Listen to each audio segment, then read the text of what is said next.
A takeoff isn't just one speed, but a precise sequence of events. Okay, let's dive into this. So, let's look at a takeoff as a story in 3 parts, focusing on 3 critical speeds. First up is V1, the decision speed. This is the single most critical moment of the takeoff roll. The choice is absolute. Before V1, you can stop. After V1, you must fly, no matter what. And this illustrates the physics behind the rule perfectly. Past V1, the runway just runs out. Pilots have just a 1-second window to make this go or no-go decision right at V1. All right, let's move to VR. At this exact speed, the pilot rotates the aircraft, lifting the nose skyward.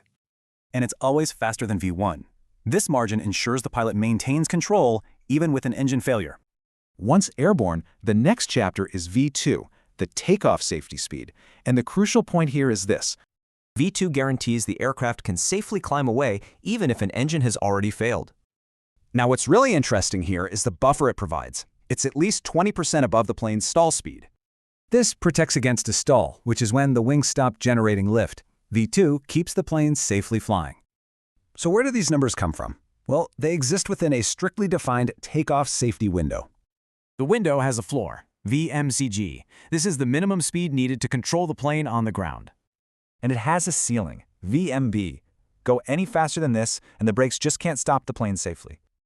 So V1 has to be chosen inside this window, faster than the control floor, but slower than the brake ceiling. So let's put it all together. This table really summarizes the core function of each of these critical speeds.